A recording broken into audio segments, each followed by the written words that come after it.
오늘 다시 일어나, 이런 제목을 가지고 베드로에 대해서 말씀을 전하려고 합니다. 사실 제가 이 요셉의 말씀이 기도하다가 다 이 말씀을 전해야 되겠다 이런 마음이 들어서 요것만 전하려고 하다가 이 말씀도 생각나고 저 말씀도 생각나서 이제 한 달을 하게 되는데, 제가 이제 말씀 4개를 준비하면서 참 이 말씀도 중요하다,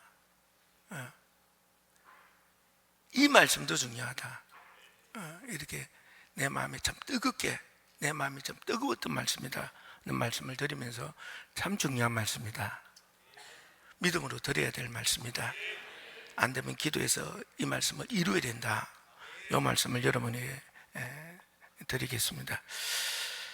베드로 선생님은 마태복음 4장 19절에 예수님이 말씀하시되 나를 따라오라, 내가 너희를 사람을 낚는 어부가 되게 하리라. 오늘 찬양 성가대도 했죠, 그죠?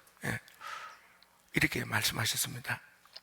갈릴리 호수에서 고기잡이 하던 어부였던 베드로 선생님을 예수님이 그를 제자로 불리셨다는 말씀입니다.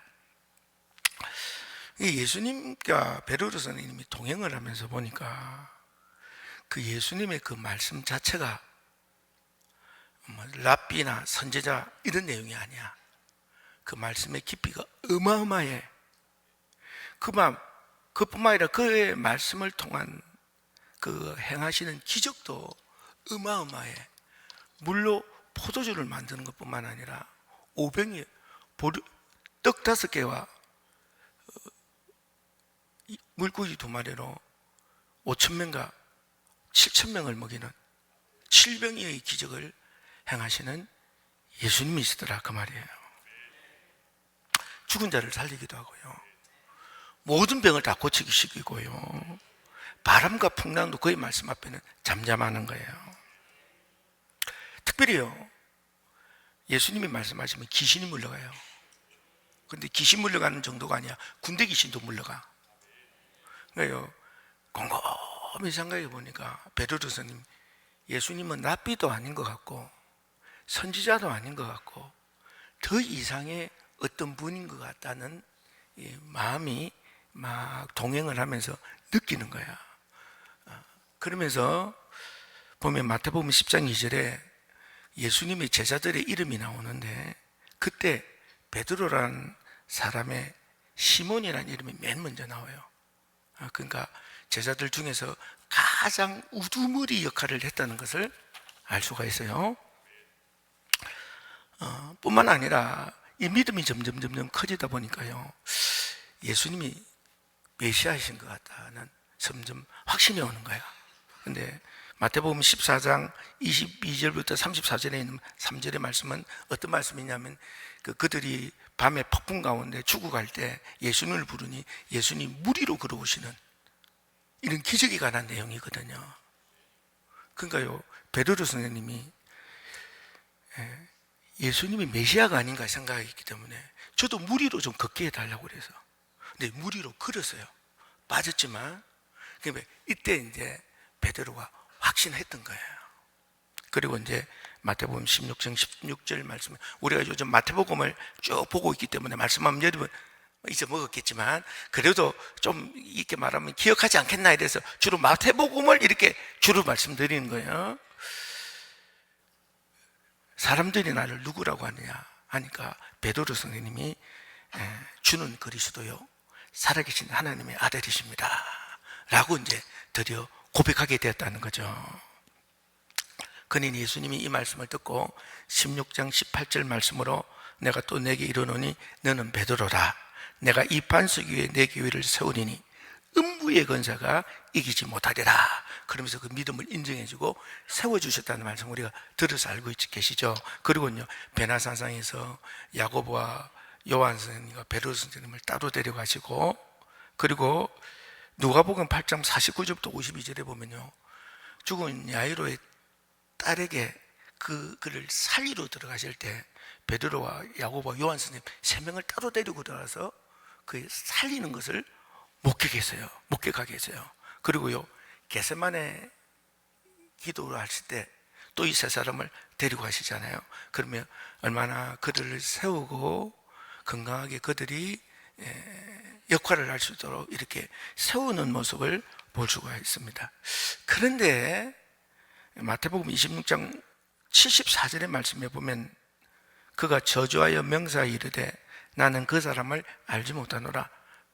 예수를 알지 못한다는 거는 말씀이거든요.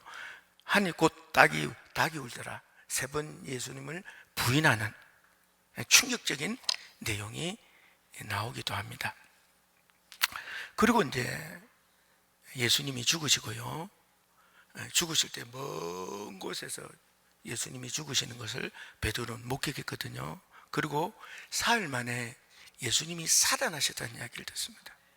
그리고 베드로 선생님이 요한 선생님하고 뛰어갔더니만 요한 선생님이 발이 빨라서 먼저 갔고, 그러나 대면하지 않고 베드로 선생님이 제일 먼저 부활하신 예수님을 목격했다 이 말이에요. 이게 끝이 아니야. 도마가 없는 자리에서 예수님이 부활하신 예수님이 다시 나타나셨잖아요.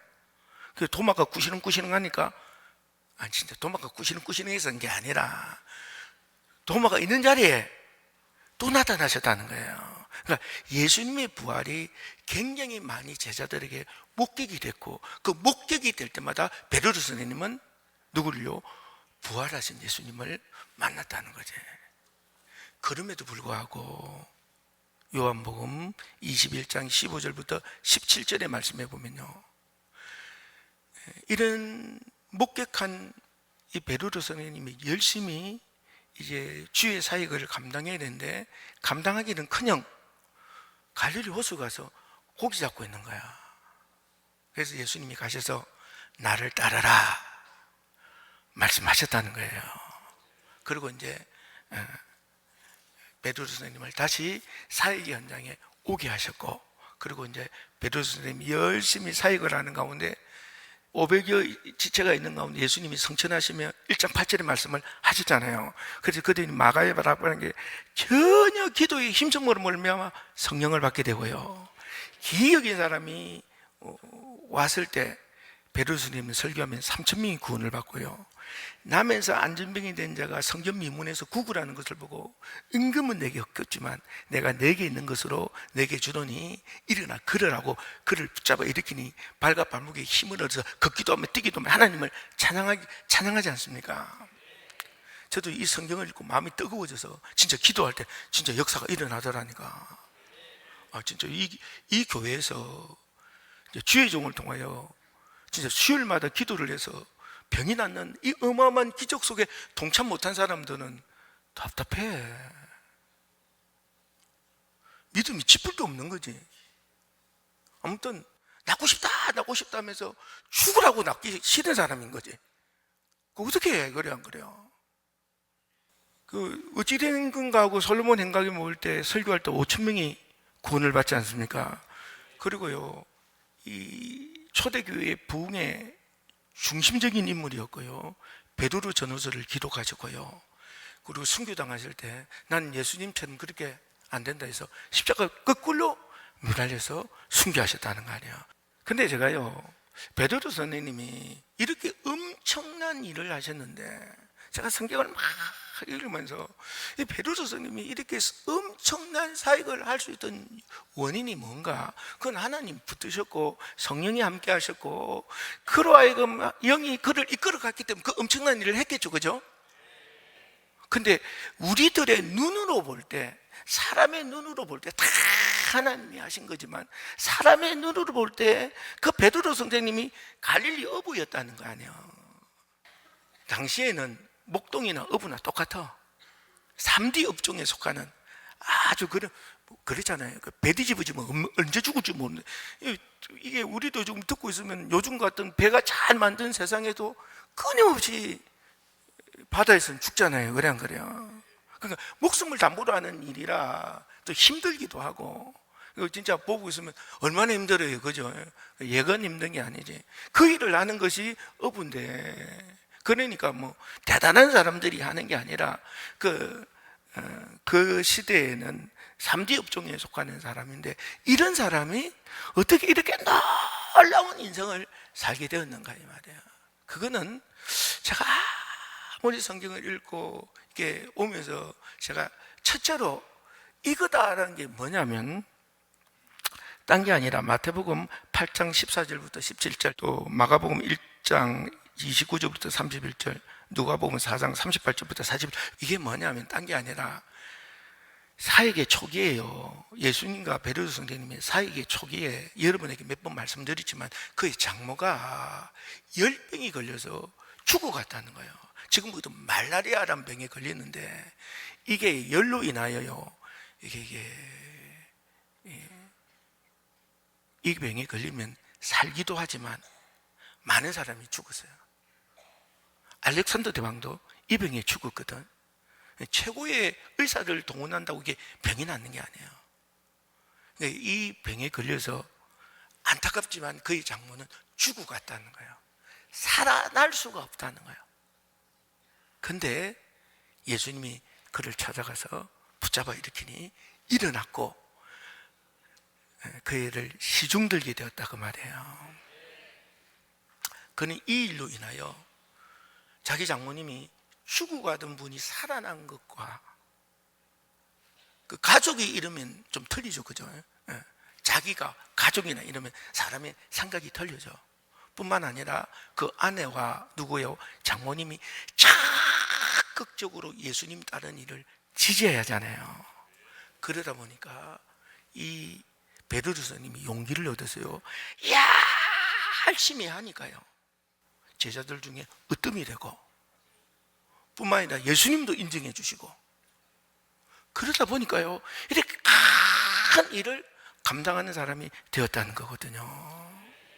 사랑하는 여러분, 오늘 이 말씀에서 우리 주님이 우리에게 말씀하고자 하는 건 뭐냐면요, 이 사람을 격려하고 용기를 주는 것이 얼마나 중요한가를 베드로 선생님을 통해서 우리에게 말씀하시는 거다 그 말이에요. 그러니까요, 우리 가정이 서로가 서로에게 힘이 되고 또 서로가 하나님 안에서 사용되고 커지고 또 중요하게 쓰임받는 사람들이 되게 하기 위해서 여러분이요, 아내를, 남편을, 부모를, 자식을 막 격려하는 거, 용기를 주는 게 이게 얼마나 중요한가를 여러분이 알아야 돼. 근데 사실은 우리의 가정들은 용기를 주지 않아.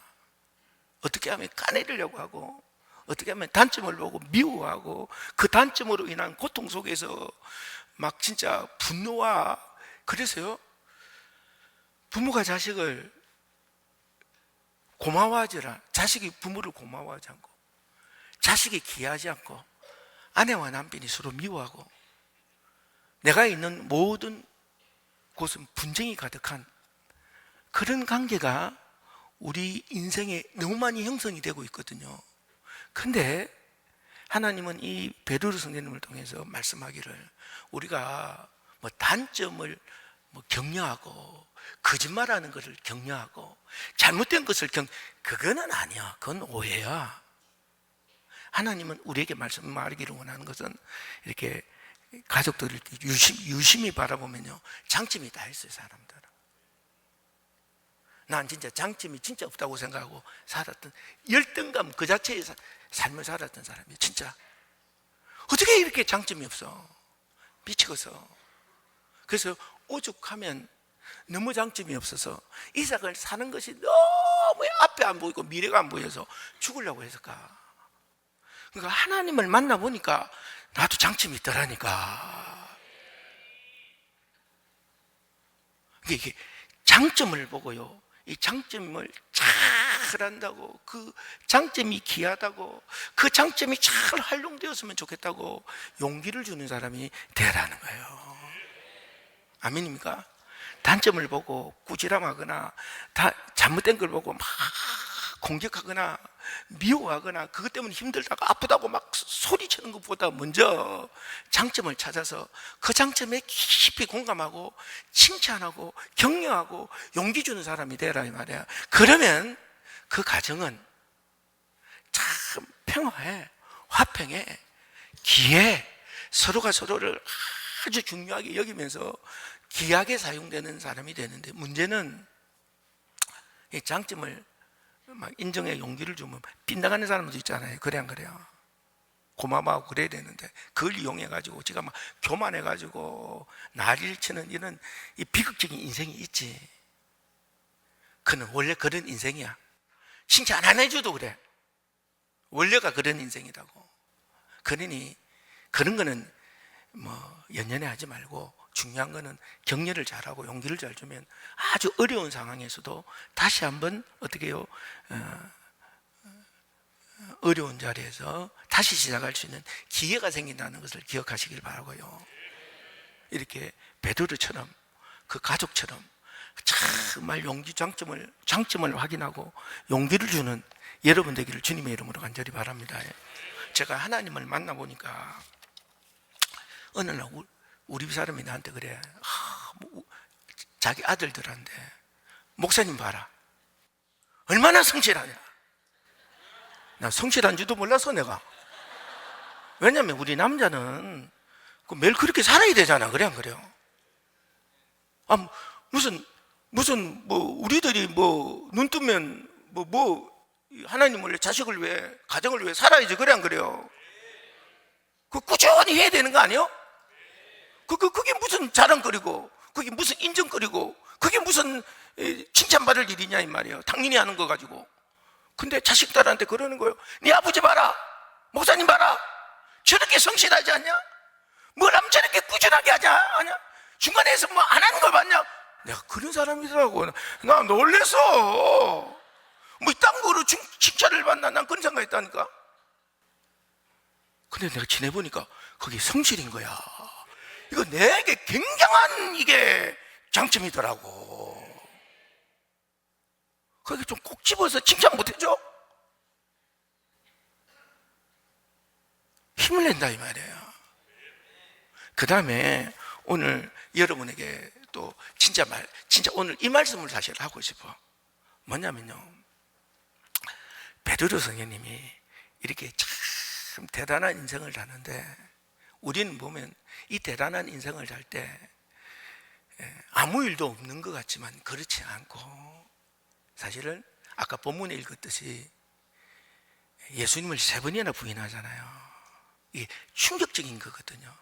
사실 그렇게 애정을 쌓고 애정 가운데서 성장하는 사람이 자기는 절대 그런 일이 없을 거라고 막 해놓고 결국은 별 것도 아니에요. 3번이나 예수님을 부인하지 않습니까? 그리고 그 뒤도 잘하는 거 없이 자기 목숨 살려고 멀리 십자가 매달려서 죽으시는 예수님 멀리 보는 것이 베드로 선생님이었잖아요. 뿐만 아니라요, 부활의 예수님을 도대체 몇 번이나 목격한 거예요. 난 이렇게 부활의 예수님을 목격하면 난 예수로 인하여 내 목숨을 걸고 살 것 같아. 난 진짜 흔들림 없이. 나는 그래. 내 마음은. 난 성경을 읽으면서 늘 들었던 마음이 이거야. 아니, 하나님 베드로 선생님처럼 해주지, 하나님이 해주시고 예수님이 해주시는데 베드로 선생님처럼 안 살 사람이 누가 있습니까? 내가 그게 나였다니까. 나 하나님 만나고 말이야, 하나님을 늦게 만나서 그렇지, 하나님 만나고 성령 충만해가지고는요, 진짜 하나님 앞에 다 내 마음을 한 마음이어서. 그러다 보니까요, 베드로 선생님이 어찌 이럴 수가 있는지, 나는 성경을 읽을 때 너무 오랫동안 이럴 수 없다는 게 내 마음이어서. 난 왜 하나님, 난 사실 베드로 선생님보다 좀 까불었지만 난 더 크게 쓰임받아야 된다고 난 생각해서, 적어도 이렇게 부활하신 예수님을 이렇게까지 많이 목격해놓고도 뭐 했다는 거예요? 성경 말씀에 보니까 갈릴리 호수에 가서 고기 잡고 있었다는 거예요. 그래서 예수님이 찾아가서 내 양을 먹이라 해서 일어났다는 거 아니에요. 이런 사람이 누구였다고요? 베드로 선생님입니다. 그래서요, 내가 진짜 말씀이 이해가 안 됐던 게 이 말씀인데, 내가 오랫동안 목회를 해보니까 너무나도 많은 사람이 예수를 영접하고 너무나도 많은 사람이 예수를 믿기로 하고 예수를 영접하고 예수로 인하여 산다고 하고 진짜 성령 충만해서 오직 예수가 나의 생명이고 진짜 천국 가기를 원하고 주로 인하여 살기를 내 목숨을 내놓겠다고 했던 수많은 사람들이 넘어지고 자빠지고 엎드려지는 모습을 바라볼 때 이야, 이게 진짜 나는 저 사람은 넘어질 줄 몰랐던 사람들이 정말 많이 있었거든요. 이해가 되실는지 모르겠어요. 저 사람은 안 넘어질 거다. 저 사람은 넘어질 수 없다. 저 사람은 절대 그러지 않을 거라는 참 많은 사람들이 있었거든요. 막 넘어지고 자빠지고 다 엎드려지는 거라. 그러면서 오랫동안 이 목표를 해보면서 내가 느끼는 거는 그래요. 사람이라는 건 넘어질 수도 있어. 자빠질 수도 있어. 엎드려질 수도 있어. 근데 중요한 건 다시 일어나야 되는 거예요. 중요한 건 다시 일어나는 거예요. 다시 일어나. 오늘 말씀이 제목이 뭐예요? 다시 일어나. 다시 일어나야 되는 거거든. 다시 일어나는 거. 우리가요 지금 설교를 듣잖아요. 내 마음이 뜨거워. 그래서 이 말씀을 지켜야 되겠다. 나가면 새까맣게 다 잊어먹잖아요. 그죠? 살면서 새까맣게 다 잊어먹지. 또 왔어요. 또 각오를 했어요. 진짜 그렇게 살겠다. 새까맣게 잊어먹었어요. 어느 날 1년을 그렇게 살아요. 그러면 조금 살려고 하는데 보면 힘이 들잖아요. 그래 안 그래요? 또 넘어져 버려. 이게 인생인데 말이에요. 실제로 다시 일어난다는 게 얼마나 힘든 건가는 살아보니까 알겠는 거야. 그래서 다시 일어난다는 게 굉장히 힘들다는 것도 느끼는 거예요. 근데 중요한 거는 넘어지고 자빠지는 게 이게 칭찬받을 일은 아니지. 그렇지 않아요? 칭찬받을 일은 아니에요. 근데 진짜 넘어지고 자빠지지 않고 꾸준히 가는 사람은, 이 사람은 진짜 어떤 일이 있어도 축복을 받고 형통하고 놀라운 일이 일어나지. 그러나 이런 사람이 많이가 없어. 근데 대부분의 사람은 넘어지고 자빠져도 다시 일어나는 사람, 이 사람이 결국은 하나님 안에 있고 천국 가는 사람이더라, 이 말이에요. 베드로도 넘어지고 자빠지기는 해서 유다는 완전히 가룟 유다는 엎드려져 버렸지만 그래도 다시 일어났다, 이 말이에요. 예수님이 찾아가면 다시 일어나서 오늘 이렇게 설교하면 예수님 말씀을 듣고 다시 일어나면 되는 거야. 다시 일어나기만 하면 되는 거야. 이게 반복되면 어떻게 된다고요? 천국 가는 거야. 가장 중요한 게 천국 가는 거야. 반복해서 끊임없이 계속 일어나면 천국 가는 거야. 문제는 넘어져서 일어날 생각을 못하기 때문에, 일어날 의욕이 없고 일어나지 못하기 때문에 문제인 거예요. 우리 주님은 예배 때, 기도 때 다시 시작하는 자, 그 자를 강성을 굉장히 크게 보시고 또 그에게도 사명을 주시고 그를 통해 하나님은 또 일하시는 거예요. 그러니 사랑하는 둔산제일교회 이 2부 예배를 이렇게 드리는 여러분들 말이에요. 다시 일어나세요. 어떤 일이 있어도 늘 다시 일어나세요. 이 다시 일어난다는 게 결코 쉬운 게 아니에요. 왜냐하면 마귀가 있어서 자절케 자꾸 나는 안 돼 이런 마음이 들게 해. 무력감이 들게 하고 너무 비굴하게 느껴지고 비참하게 느껴지고 나는 안 된다는 생각이 나를 너무 강하게 붙잡아서 이게 잘 다시 시작이 안 돼. 그건 또 사실이요. 그래도 다시 일어나야 돼. 다시 시작해야 돼. 다시 시작할 수만 있으면 여러분은 가능성 있는 사람이에요. 굉장한 사람이에요. 하나님이 쓰시는 사람이요, 복된 사람이요, 능력의 사람이요, 기적의 사람이 될 수 있어요. 아멘입니까? 이 주일이라 말씀이 좀 약하게 나갔지만, 이게 말씀이 약하다고 생각하지 말고 정말 이 말씀을 새겨서 붙잡아서 여러분 것으로 만드시길 주님의 이름으로 간절히 바랍니다.